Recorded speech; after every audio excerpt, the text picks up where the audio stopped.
বিসমিল্লাহির রহমানির রহিম। চৌবলদন্ডি ১ নম্বর ওয়ার্ড, চৌবলদন্ডি ব্রিজগাছ জামা মসজিদের সামনে ওমর বিন তাহের গ্যারেজের শুভ উদ্বোধন উপলক্ষে আজকের আয়োজিত বিভিন্ন অতিথিবৃন্দের সামনে আমি একটা কথা বলতে চাচ্ছি। চৌবলদন্ডি ব্রিজ হওয়ার পর থেকে এই জায়গাতে অনেক ধরনের যানবাহনের চলাচল, তত্র পার্কিংয়ের কারণে এখানে একটা যুগোপযোগী সিদ্ধান্ত হিসাবে একটা টমটমের গ্যারেজের প্রয়োজন মনে হয় আমার। সেই ক্ষেত্রে আমি আমার বন্ধু সৌদি প্রবাসী হাজি আবু তাহেরকে আমি পরামর্শ দিয়েছি। আমার পরামর্শ মতে আমার ভাই এই সিদ্ধান্তকে উনি সদরে গ্রহণ করেছেন।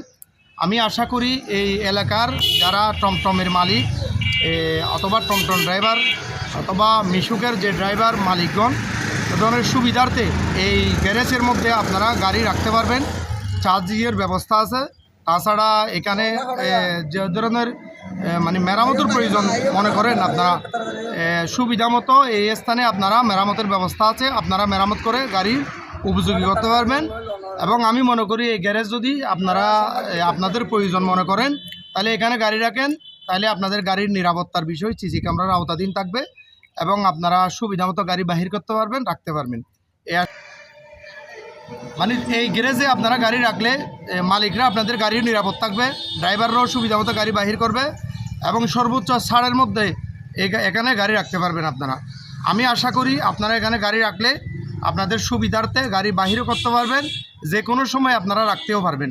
এই সুবিধা যদি আপনারা নিজেদের প্রতিষ্ঠান হিসাবে মনে করেন তাহলে আপনাদের গাড়িও নিরাপদ থাকবে, আপনাদের যে গ্যারেজের ভাড়া সেই হিসাবে আপনারা রিজনেবল প্রাইসের ভিতরে গাড়িটা রাখতে পারবেন, এ আশা আমি রাখি।